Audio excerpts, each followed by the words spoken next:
Alex DeBrincat is on his way out of Ottawa, and allegedly one of his preferred destinations is Dallas. And on today's episode, we'll discuss the pros and cons of the Stars pursuing Alex DeBrincat in a trade. All of this coming up on today's episode of Locked On Stars. Your Locked On Stars, your daily podcast on the Dallas Stars. Part of the Locked On Podcast Network. Your team every day.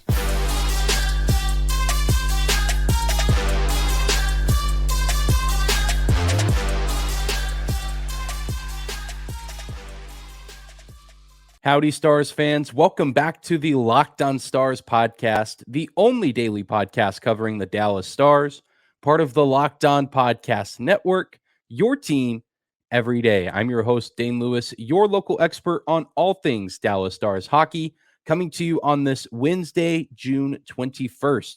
And this episode is brought to you by FanDuel Sportsbook, official sportsbook of Locked On. Make every moment more and visit FanDuel.com/LockedOn today to get started. And whether this is your first time here or you are a recurring listener, thank you for stopping by and making Locked On Stars your first listen every single day. Be sure to subscribe to the show on YouTube. Follow us on your favorite podcasting platform of choice. We are always free and available, no matter where or how you choose to listen to your podcasts. And I know I had said that we were probably going to start some draft discussion today, and I do intend to do that at some point with the NHL draft now 1 week away. But this feels like a little bit of a bigger story as there's some rumblings coming out of the capital of Canada that Alex DeBrincat is on his way out of the Senators organization. And it's believed that one of his preferred destinations might be Dallas, Texas, to potentially play with the Dallas Stars. And today I intend to dive into all the details of why DeBrincat is wanting to leave Ottawa and then discuss the good and the bad that would come with pursuing Alex DeBrincat. And I feel like I need to clarify that because after my Erik Karlsson episode, there were people that flat out believed that it was my hope that Karlsson would come to Dallas. And if you listened all the way through that episode, I did present some arguments for why he could come or why it could be a good idea, but ultimately landed on the side that the Stars should probably avoid an Erik Karlsson trade. And so there's people out there that don't want to listen to the whole episode and just take what they see on Twitter as, face value. But saying it from the get-go, I will be presenting both sides of the argument later on in this episode. But let's jump into the details of how these rumors even began. The Dallas Stars are very familiar with Alex DeBrincat. He spent the first 5 years of his NHL career in Chicago, 11 goals, 7 assists in 18 games played in 22 games against Dallas while he wore a Blackhawks sweater.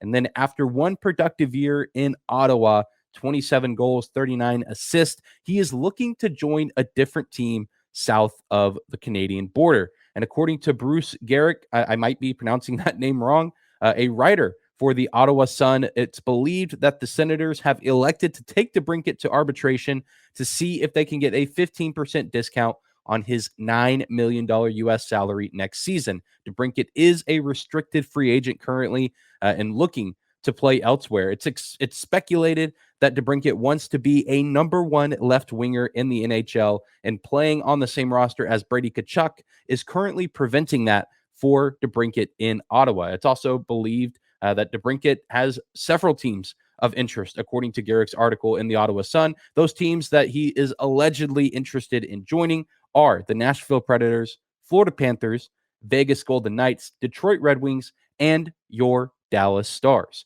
DeBrincat is 25 years old and is entering the prime of his career.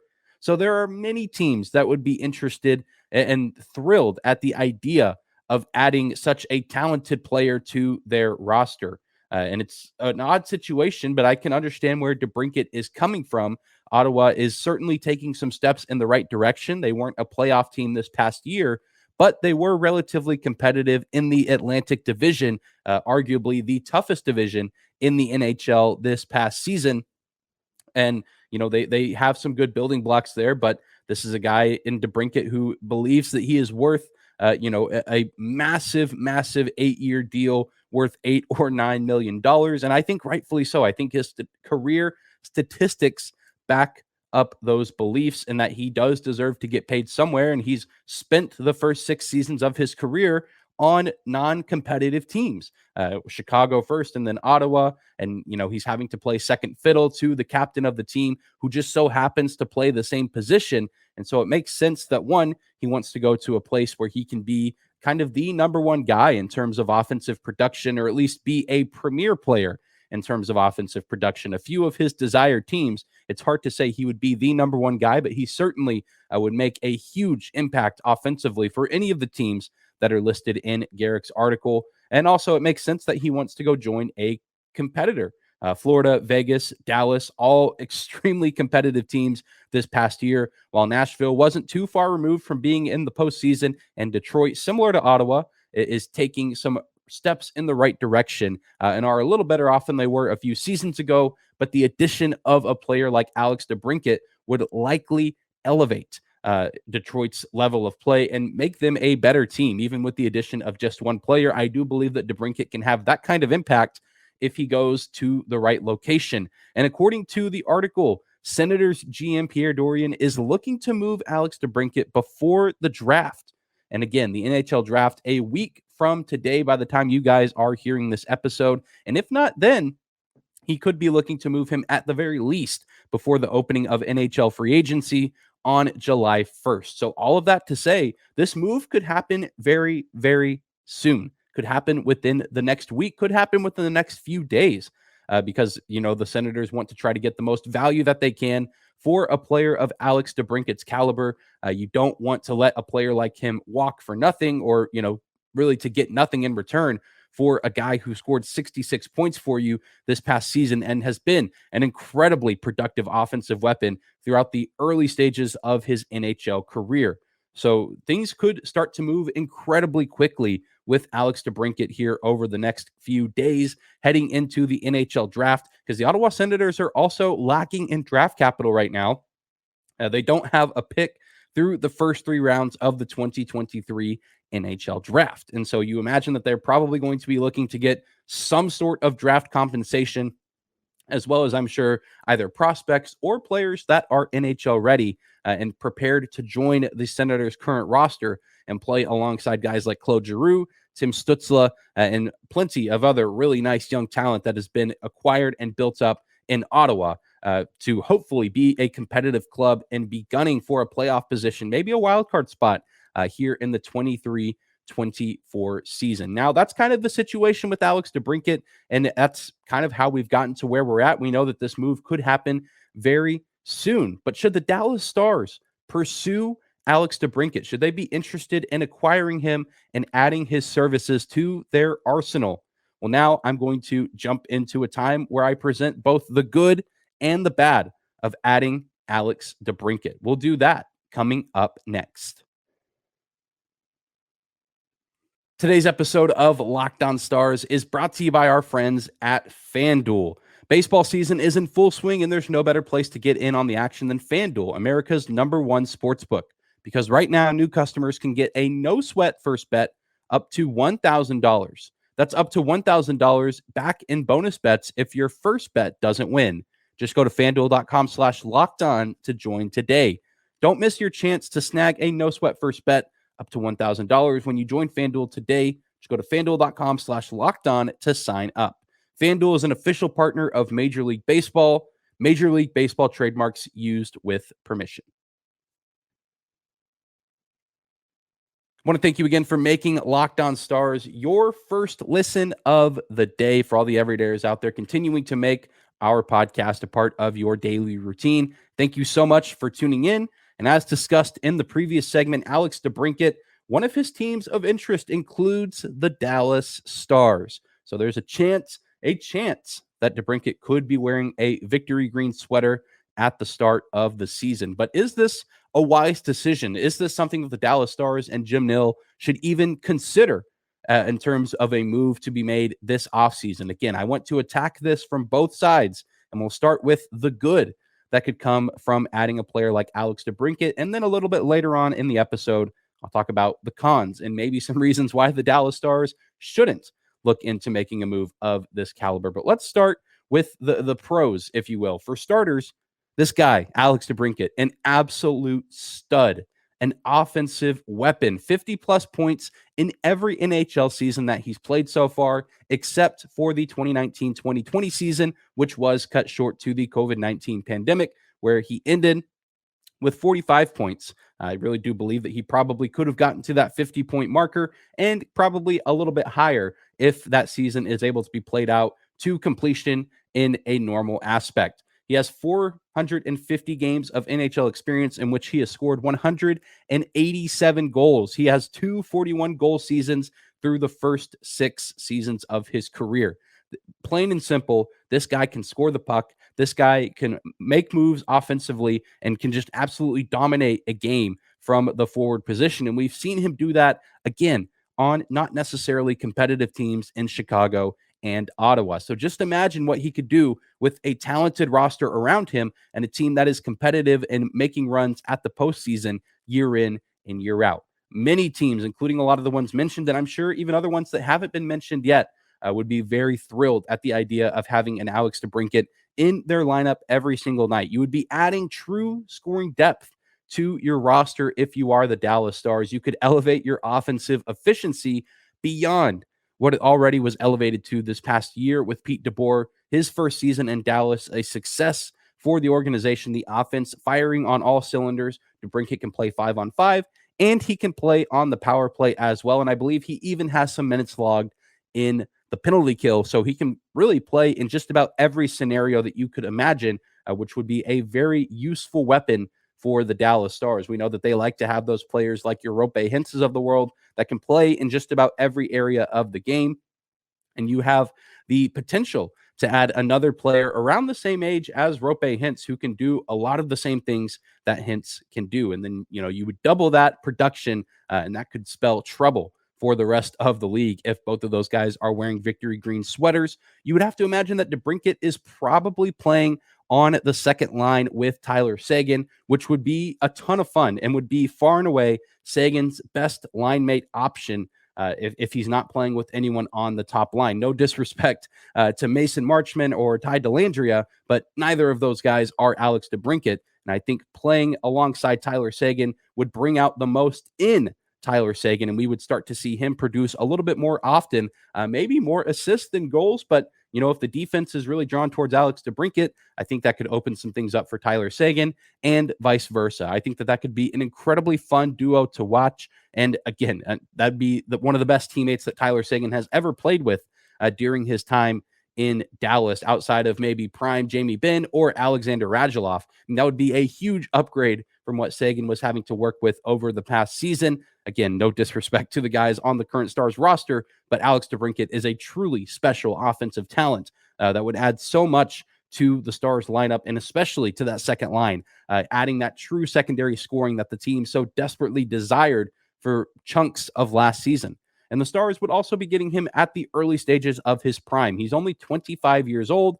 And can you just imagine the core for the next handful of years being Jason Robertson, Rope Hintz, and Alex DeBrincat on top of Miro Heiskanen and Jake Ottinger? That would be an incredibly challenging team to beat and an incredibly fun team to watch for Dallas Stars fans. And would just put the NHL on notice. An incredibly fun core to think about, because you would be getting DeBrincat in the early stages of his prime, and you'd be getting him for a full, likely 8-year contract. And then, he starts out playing on the second line, playing alongside Tyler Seguin. But then whenever Joe Pavelski does decide to retire and hang up the cleats, you could probably move Alex DeBrincat up to that right wing position, and he could get top line minutes alongside Jason Robertson and Rope Hintz, again forming what would probably be the best line in the NHL. And it already is one of, if not the best line in the NHL, with Pavelski in that position. But then you get a little bit of an upgrade with speed,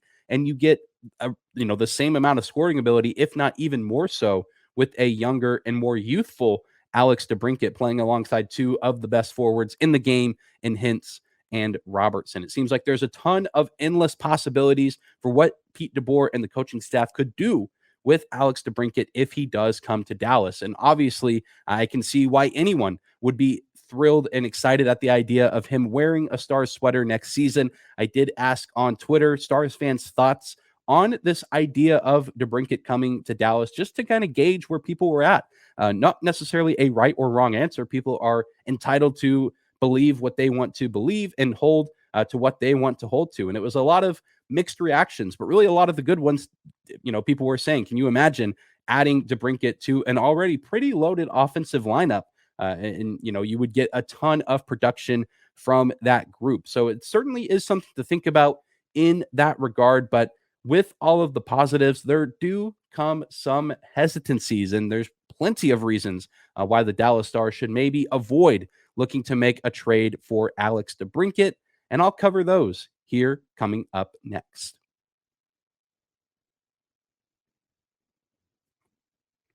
Third and final segment of today's episode of Locked On Stars.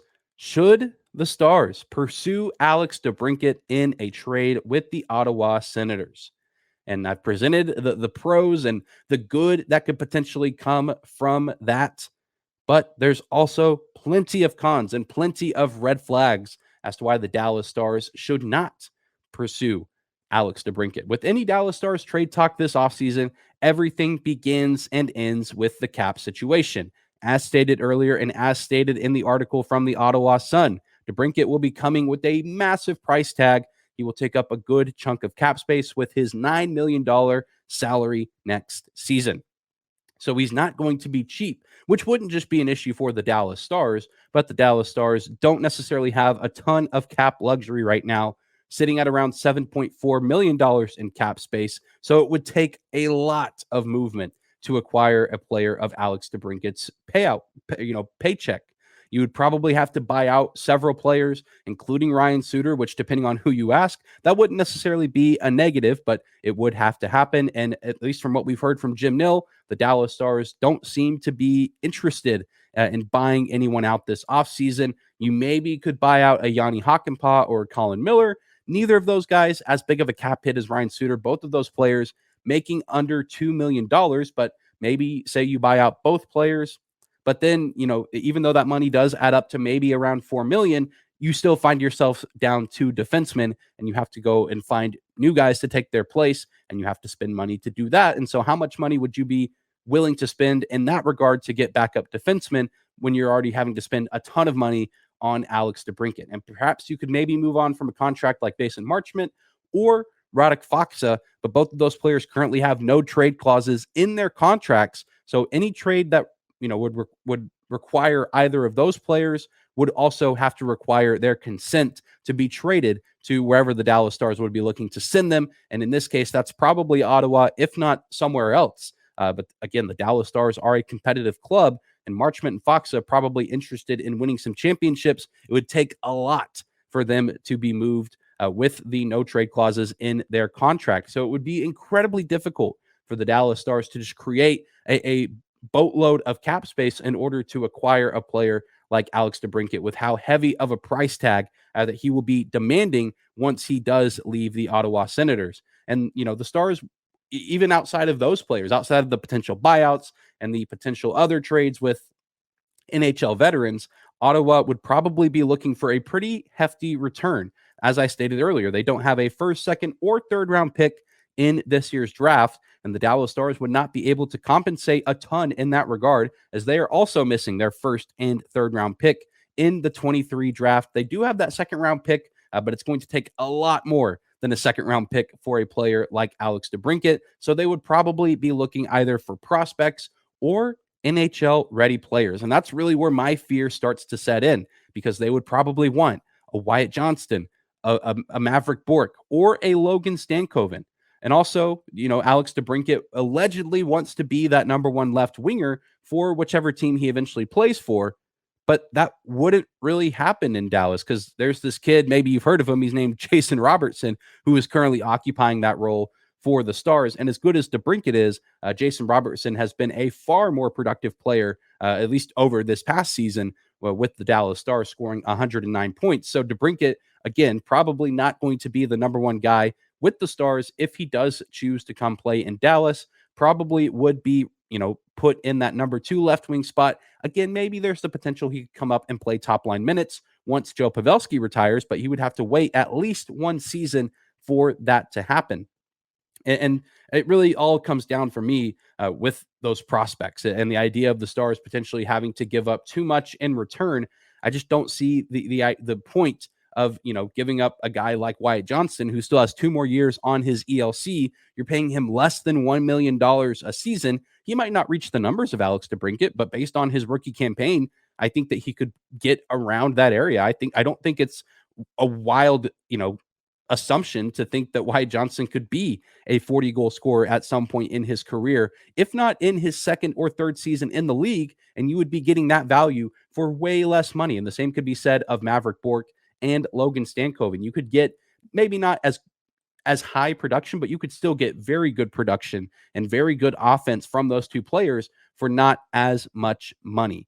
And I really do also think that the Dallas Stars, just in general, would be better off focusing their resources on bolstering the defense and re-signing some forward depth pieces that they, could, realistically re-sign. Ty Dellandrea is really the big one this offseason, as well as, Evgeny Dodonov, Max Domi. You would, in theory, like to keep both of those guys, but maybe only one is a little bit more of a realistic option. But another big kicker in all of this is, even though DeBrincat may say he's interested in Dallas, there are other teams that he is interested in. And the Red Wings were one of those teams listed in the article in the Ottawa Sun.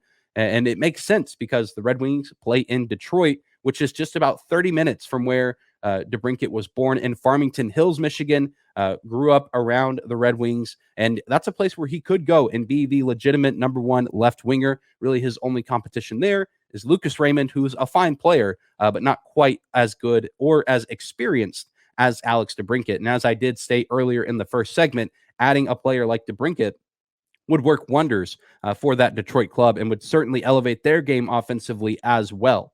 So while Alex DeBrincat is a great player, a phenomenal offensive talent, he would add juice to the Stars' offense.